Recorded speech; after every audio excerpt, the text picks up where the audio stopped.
Namaste, awakening gods and goddesses. So today I want to share my experience on meditation and how it helps in daily life. Essentially, state of being is more important than what you do or your circumstances. So, I'm not talking about not doing anything ever at all. What I'm talking about is taking inspired action rather than trying to work from motivation, which is essentially more like pushing yourself forward rather than being pulled forward from inspiration. Have you ever dragged an object and tried to, like a dresser, and tried to push it? And have you ever noticed that when you get on the other side of it, it pulls much more easily? Well, these are kind of laws of physics that are in play with friction. And there's a formula for that. Applying friction in a physics formula. I used to love physics. So this is metaphysics. So you want to be pulled into your future and not have to be pushed into the future by your own will. Wouldn't it be nicer to have something pull you into the future just like you were being pulled or sucked into the future, more like effortlessly? And by effortlessly, I mean that when you're inspired to do something, like if you love to dance, you would identify with this. Whatever you love to do. Have you noticed when you love to do something, you can be doing it for hours, if not all day, and you look up and realize you haven't eaten, and that hours have gone by, and it was just effortless. It felt effortless because it was something in your being that pulled you into that. It wasn't done by motivation, which is a pushing. If you notice, people talk about be motivated, do your goals list, set your tasks out. You can do that. That can be part of how you move into the future, but it is not the ideal way. And the reason people succeed when they are in their passion and they do what they love to do is because even on the days that they're sick and they're tired, and doing what they love to do gives them energy, gives them joy and love in the world, gives them a good feeling. So they're not going to be held back so much by somebody who has to push themselves to go to do something. That you're just not going to do it as well when you're sick, or you're sick, or you got something else on your plate, or you got too much on your plate. Everybody has those days, and if you're doing something that is not your passion, you're not going to be as successful as somebody who's working in their passion. It's just metaphysics. It's physics and it's metaphysics. And if you do have the discipline, which is basically treating yourself like a mule and whipping yourself, if you do have that and you're tormenting yourself that way, ultimately you're going to get sicker and sicker. It will manifest as things in your environment opposing you constantly, more and more. And if that doesn't reach you, it'll ultimately manifest in your body. It'll come down to the energetic, your fields, which you start to see it on the outside. Things start manifesting that oppose you, and then where does it land? Right on you, right in your closest energetic field, your vehicle, which is your body, your temple, your body, because you're not listening. Your subconscious is trying to get through to you, and you're not listening. The topic of the video is basically, it doesn't matter how much you do, if you're going, or how fast you run, or how hard you push, if you're going in the wrong direction. What if you're pushing and running down the road or going towards your goals and it's in the wrong direction and you don't know it? You're going to end up in the wrong place. Most likely at the wrong time, or worse, at the right time. So that your higher mind can get to you, can get your attention. And it's going to appear like people are doing things to you, but they're not. Nobody can do anything to you that you haven't allowed by, and I'm not saying you consciously allow it, because there's more parts than your conscious. There's your subconscious and there's your superconscious. The subconscious and the superconscious are not necessarily in the conscious brain.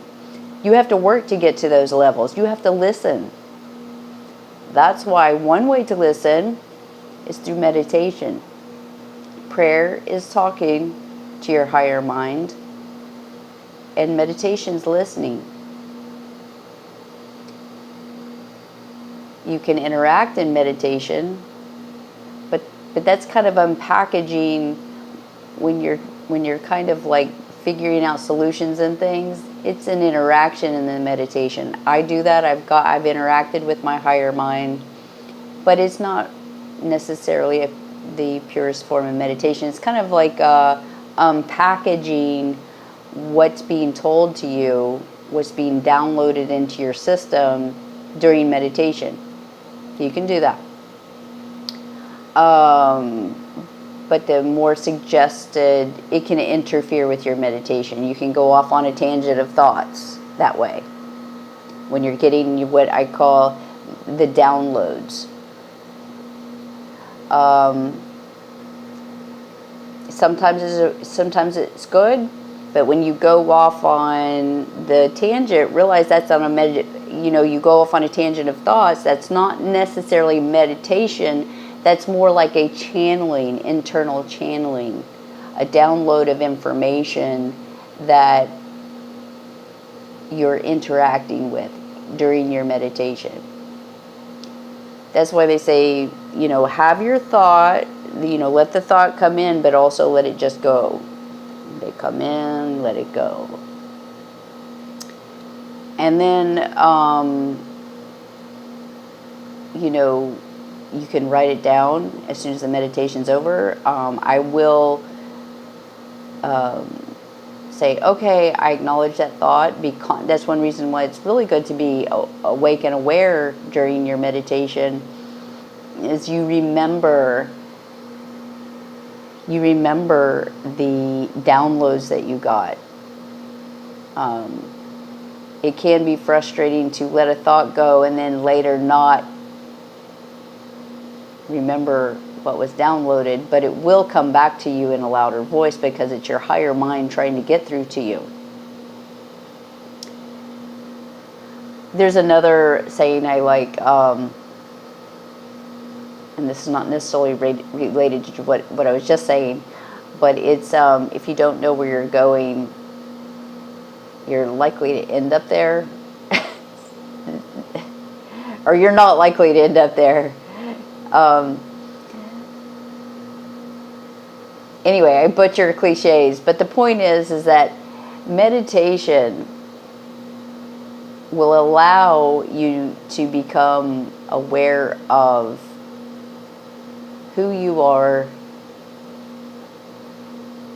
and what you want, what you don't want. It's helped me to decipher the interactions in my relationships, at least at the level that I was at. And it doesn't mean it's truth, it just means that it helped me to see more clearly into who's responsible for what. If I was giving my power away to other people, and how much I want to be responsible, how much, do I feel like are my responsibilities in a relationship with somebody. Like, of course, my children, and at certain ages, I've had different feelings of responsibility to, and what did I need to be okay with, on my deathbed. And sometimes I do deathbed meditations. What do I want to know about myself and that I did in this life to feel good about passing over? My children may never know, and most children never know what their parents did for them. I was kept away from my children literally for years, and a lot of things I did for them, they don't know. But I know. I know what I did and what I needed to do to feel good about my responsibility towards them. And that doesn't mean it's truth. It doesn't mean my truth is your truth. What somebody else does is what they need to do to feel okay with themselves. And but it had costs for me too. It had real physical health costs. But I was willing to. I felt that that's what I needed to do before I could move on. And that's the way it turned out. That's the way I felt. I felt that I fulfilled my obligations there, and I feel good about that. That's just my permission slip I needed to move forward in my life. At that point, I remember going back to school, that's what I needed. I diverted my energies into going back to school at that point.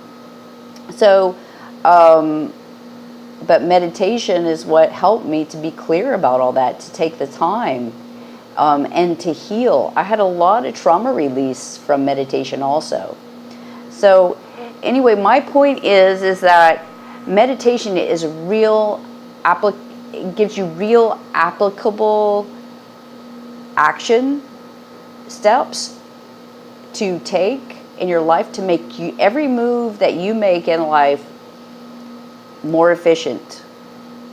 It may not look like it to somebody else, but this is my personal experience, I'm very pleased with how I've applied it in business, in my personal life.